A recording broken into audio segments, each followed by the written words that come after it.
told me you're excited before this game to see how your team would respond. How would you describe the response to this game? Yeah, I'm still excited. I mean, that was if a coach could draw up a game and end up winning at the end, that was it. The ebbs and flows of it, different strategies throughout the course of the game.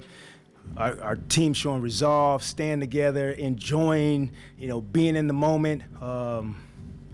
Just continue to learn about our group, and at the end of the day, we played hard, Megan, and we kept it simple as that.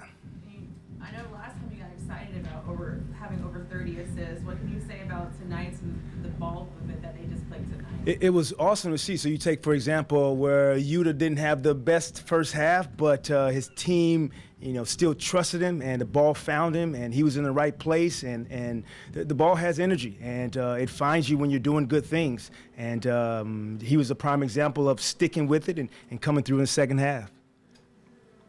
Two questions. When you consider the way you guys did not respond in Sacramento, is there kind of an added benefit in showing the stick-to-itiveness that you did tonight, rather than even if you had an easy win, one by whatever, 12? Without a doubt, Brian. This game right here, to be able to, we didn't do everything perfect at the end of the game. And so for us to still stay together, didn't panic, and come through on the other side, that's huge. A group grows that way, and they continue to gain trust and understand each other, and different combinations out there on the floor tonight. Like I said, if there's a prototypical kind of win with all the scenarios surrounding a little bit, this is it.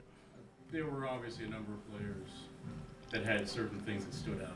Obviously, Royce had a triple-double, you had his 20, but big picture, when you see Ben starting to play the way he's playing and the effort that he put in tonight, how encouraging is that? How auspicious is that? Yeah, it's very encouraging. Most minutes he's played, really responded well.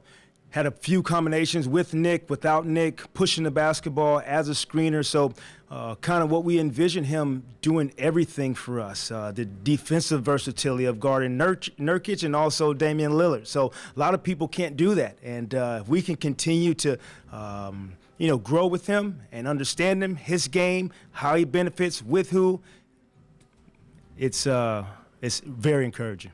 Jacque, do you think he's earned a place back in the starting lineup? I think overall, I'm honest with him every day, Nick. I went to him before shoot-around the other day and said I'm staying with the same lineup. The consistency and stability that we have right now, we're searching for it. We're going to keep that. Like I told you, my message to him was to play hard. Tonight he played hard, and so that's evidence. That's more confidence from his teammates and coaches, and he understands that. What do you think has unlocked him in these last couple of games? Just feeling good. Your body has to feel good, and he set out the Laker game because his knee wasn't feeling right, and really give him credit for doing the exercises, doing the treatment to be able to play the next two games. So definitely credit to him for doing that. And now the consistency part continues, and but the big part of it is just feeling good.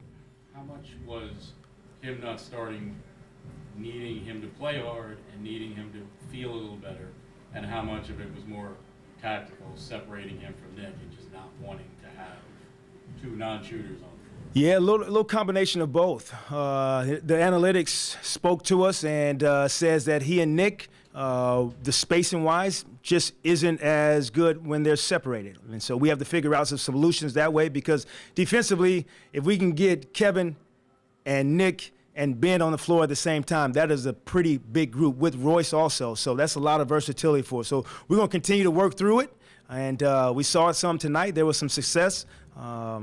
And we'll continue to learn about it. You mentioned earlier in this road trip that you wanted to challenge them when it comes to the defensive glass. What impressed you about what they were able to do? They had 42 defensive rebounds. We were hitting tonight. Smalls were coming back, and Nurkic is a big body. And to keep Eubanks off, also another big body. So hopefully our guys are grabbing onto the ideal. And you saw it in the first half. We can get a rebound. We can get out and run. I think we had 21 fast break points at half. And so that's the message right there. Let's get the rebound, and off we go. Joe obviously was hot tonight, but heretofore coming into this, Joe and Seth haven't necessarily been at their best. if those guys are clicking, right?